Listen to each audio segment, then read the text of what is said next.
What I am about to show you is one of the most commonly used and visually striking pieces of anti-Israel propaganda. Here are 4 maps purporting to show a Palestinian loss of land. It's important to break this image down, tackling the falsehoods one by one. First, we need to be clear that the term Palestinian, as referring to Arabs living in this area, was invented by Yasser Arafat in 1964. Prior to that, these people were known only as Arabs. Even in the 1947 UN partition plan, there's no mention of Palestinians, but rather, respectively, the Jewish population and the local Arab population. And this makes sense, because there's never been a Palestinian state. In the same vein, there's never been Palestinian land. Rather, the land was part of the British Mandate for Palestine, a geographical area controlled by Britain after the collapse of the Ottoman Empire at the end of the First World War. The first map purports to show the whole of Palestine in 1946. The flag you see here was actually first adopted in 1964 by the PLO. The vast majority of the area is shaded green to represent the 1 million Arabs living there, whilst the white spots represent 500,000 Jewish inhabitants. This map conveniently omits the area of the Mandate which, on the 15th of May 1923, Britain severed to create an independent Transjordan, handing 3/4 of the British Mandate. This created the Hashemite Kingdom, which we know today simply as Jordan, a Muslim Arab state with a population of 70% Arab Palestinian descendants. By refraining from depicting the whole of the British Mandate, the propagandist presents it as 1/4 of its actual size, and falsely represents it as Palestinian land.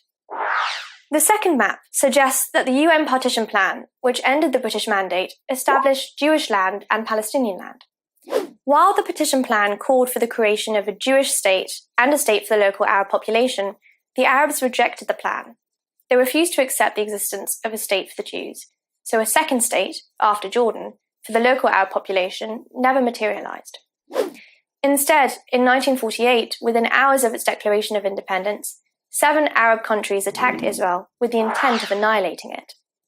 The end of that war, in which the fledgling Jewish state defended itself and fought for its very survival, brings us to the third map.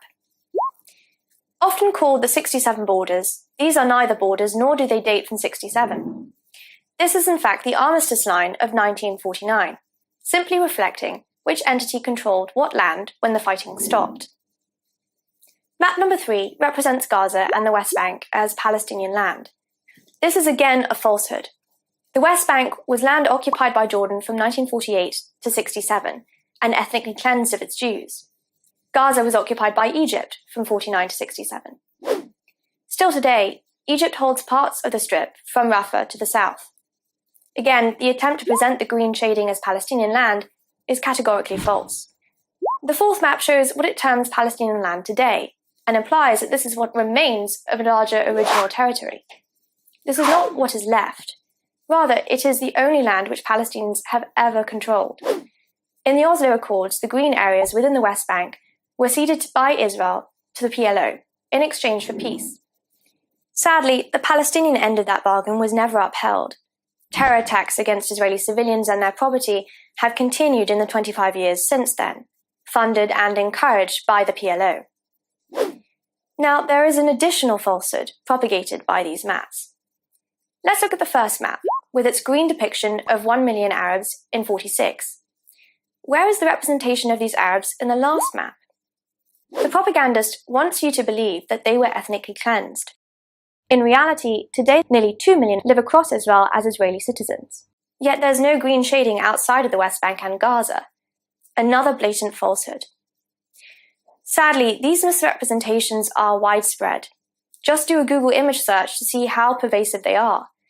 These false maps are relied on as fact by respected journalists and academics worldwide, who themselves have been fooled into believing them. They in turn unwittingly spread the propaganda themselves. We cannot allow these lies to continue. Share this clip and spread the truth about these maps. I'm Kiki Hausdorff, and you're watching JTV.